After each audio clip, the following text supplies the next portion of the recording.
Hello and welcome to Inspired to Taste. I'm Liz Joy and today I'll be making a mystical wolf-themed birthday cake with sandwich cookie decorations, a painted galaxy effect, and floating star detail. I'm making this cake for my super sweet mother-in-law who's a huge fan of wolves and nature. Rather than go with a realistic design though, I decided to create a kind of mystical vibe with effects inspired by papercraft and watercolor. Let's move on to the edible pieces. The wolf is up first since he's kind of the star of this cake scene. I made these petal-shaped pieces out of fondant, allowed them to dry, and now I'm attaching them around his neck for a tufty fur effect. Then I'm tracing and flooding a couple of sections with the most delicious soft bite buttery royal icing.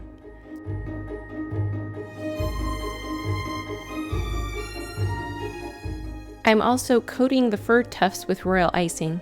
This will make them sturdier and help blend them in with the rest of the body. It helps to use a paintbrush when smoothing royal icing over fondant pieces because fondant decorations tend to be pretty delicate and can easily be pierced or broken with a sharp scribe tool.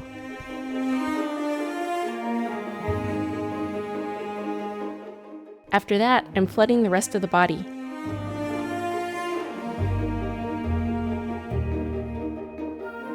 Then shaping an eyeball and adding a few final details before letting the icing dry.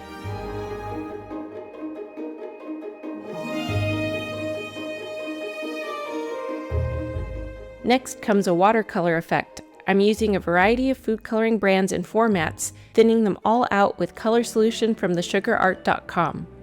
Then I'm just loosely painting highlights and shadows. If you're enjoying this video, please consider liking, subscribing, and leaving a comment. What dessert design would you like to see me make next?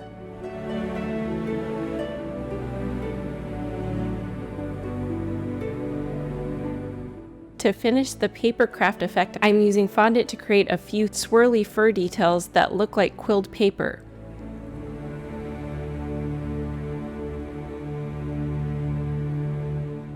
And also adding some quick royal icing line work. These quilled pieces were losing a bit of detail because of the shadows, so I'm painting highlights to make sure they pop. And finishing with a few gold accents for that galaxy aesthetic. I want the wolf to stand securely on the cake without any supports, so I'm turning him into a sandwich cookie filled with mixed berry ganache. I really like to create decorations that can be enjoyed as tasty standalone snacks. On to the moon. I'm so excited about this floating star effect, and I'm going to be creating it with isomalt. The moon is going to be a sandwich cookie too, so I'm going to attach the isomalt sky to this back piece to create additional depth. I probably should have worn gloves on both hands for this one. Oops. While the isomalt is still warm, I'm using tweezers to gently set star sprinkles into it.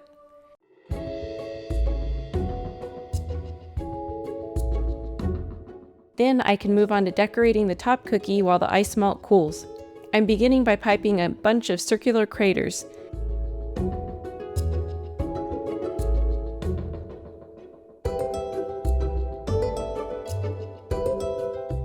Then flooding around them with my soft bite royal icing.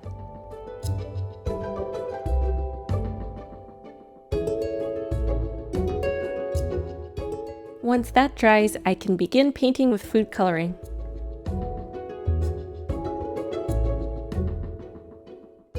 This is a fun process because it's not at all precise, just basically adding light washes of color until I'm happy with the result.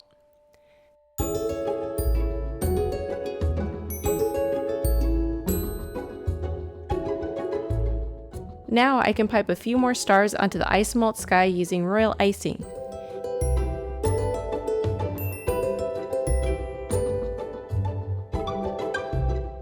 And paint them with metallic gold from Bakel. Then comes more of this delicious mixed berry ganache to create the final sandwich cookie. Moving on to the cake. I'm going to be including 3 layers of cocoa pâte sablé to help with the structural stability and make sure the cake is sturdy enough for the somewhat heavy cookie toppers. Then comes mixed berry ganache, followed by a layer of super soft chocolate sponge. I'm soaking the sponge with blackberry brandy syrup. piping a border with the mixed berry ganache, and filling that with thick vanilla bean pastry cream, topped with triple berry compote.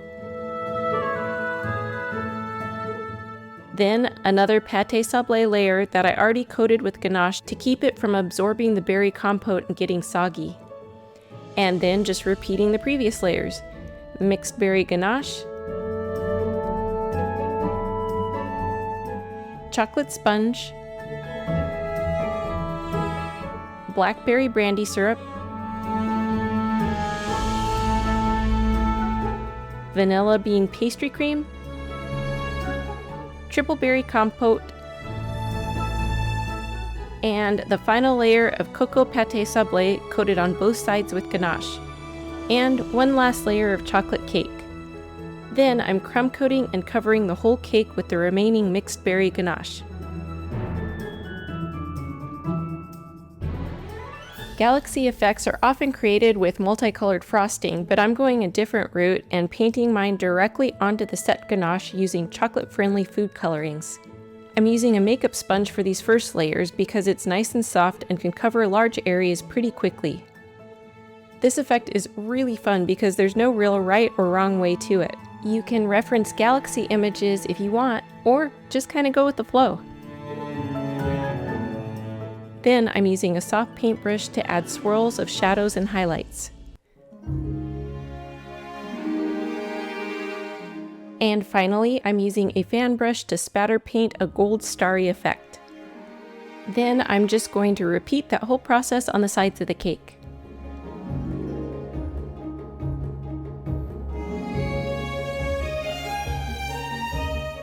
The clouds are going to be several layers of buttercream frosting.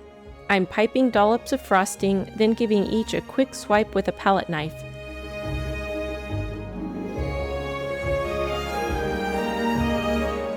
After that, I'm adding more of these star sprinkles to the ganache sky, and piping a border to clean up this bottom edge. Now it's time to attach the cookie decorations. I'm using ganache as glue, then we'll chill this in the fridge to set the ganache as firmly as possible. Let's take one final look at the finished birthday cake and then let my mother-in-law dig in.